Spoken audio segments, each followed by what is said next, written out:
Live at 9:14 here on Bay News 9. We're still tracking that breaking news coming to us out of Hudson, a hospital there with an evacuation underway following an electrical fire that left that hospital without power.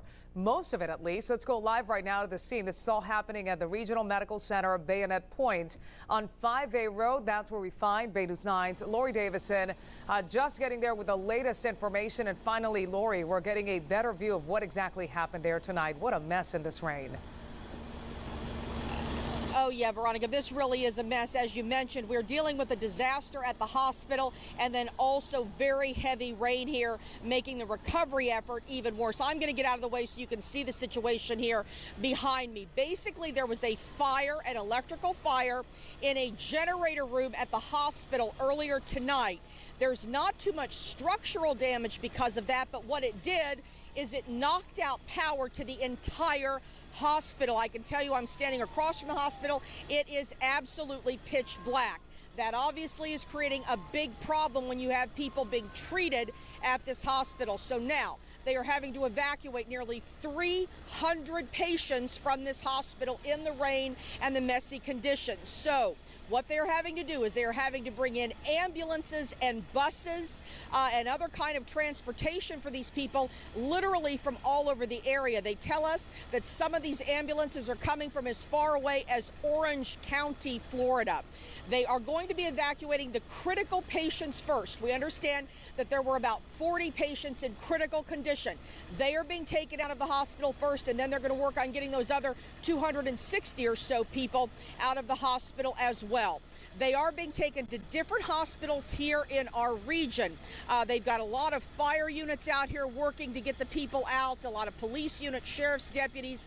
Everybody is just working together to try and make this happen. But again, we do have very bad weather out here, and that is not helping the situation. We're also seeing some people coming to pick up their family members. So people that are not, in as bad a shape inside the hospital, some of their family members are coming to pick them up. And actually, Tim is showing you right now the hospital, so you can see that it is completely dark there. The road here is blocked off in front of the hospital because of so many ambulances and emergency units here in the area. As far as we know, though, no one has been injured in all of this, and they're also telling us that the electric company is out here right now working to get the power back onto the hospital. Veronica? So we do know they're in the process of trying to get power back on, but in the meantime, lots of more people could be evacuated at some point tonight. Exactly, Veronica. There is some good news. They do have about 10% of the power at the hospital back on. An hour ago, it was completely dark behind me. I'm going to get out of the way now, and you can see that they do have some lights now on at the hospital and the adjoining facilities to the hospital. So they are working on that.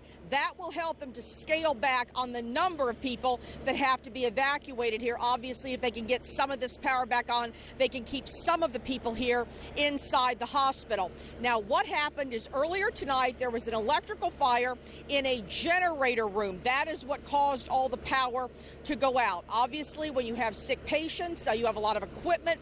They need power to operate that equipment. So that is what sparked this mass evacuation. And it has been a massive undertaking. They have gotten 40 ambulances here, literally from all over the state of Florida. They come from as far away as Orange County to come here to evacuate these patients. Now, there were 290 patients in the hospital. They have now, at last count, they just told us they have evacuated 25 people. The most critical patients, obviously, are the ones that they have taken first, the ones with the stroke patients, the heart patients, people who had recent surgery, people like that. Here's more about what they had to say about the evacuations. Yeah, it's overwhelming. It takes a lot of skill. It takes a lot of interaction with a lot of different agencies that we don't operate with every day. And it's been a smooth transition. Everybody has worked together. The guys inside there are really working hard because we're having to physically carry patients from the 3rd floor all the way down to the 1st floor. And they have literally been carrying them down on the stairs because obviously the elevators were not operational with the power out. So this is really taking a lot of effort from these paramedics and these firefighters to evacuate these people. You can see there now a line of ambulances here. That is the line of ambulances waiting to take people. They're also bringing in county buses here. Some of the staff members are helping to evacuate people, and then family members are coming as well to take people to other hospitals. They are moving people to a number of other hospitals here in our area. Now, another bit of good news out here is that they say so far all of the patients are doing okay. They're all doing all right. The firefighters are doing okay as well, but they are telling us that this will be a very long process and could still be going on here for several hours. Also, the power company is here trying to get all of that power restored. Reporting live in Pasco County, Lori Davison, Bay News 9. That's right, Veronica. Just minutes ago, they wrapped up a briefing here. Basically, the situation is improving a little bit, but it looks like this could be going on all night long. Right now, they are telling us that they do have power, about 30 to 40% restored here at the hospital. We've got a bus moving there right now, but I'm going to move out of the way so you can then see the hospital there behind me. You do see some lights on.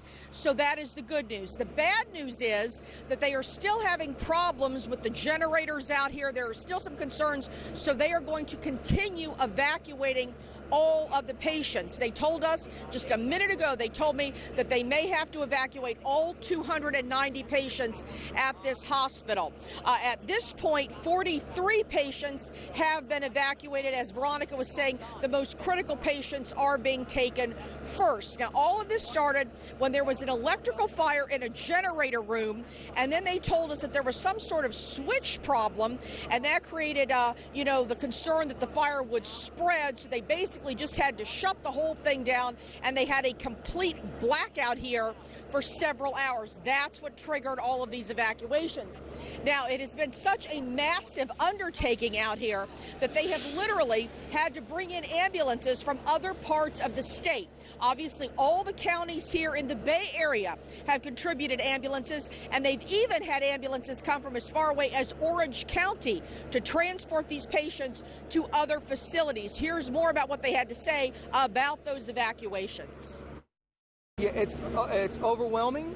It takes a lot of skill. It takes a lot of interaction with a lot of different agencies that we don't operate with every day.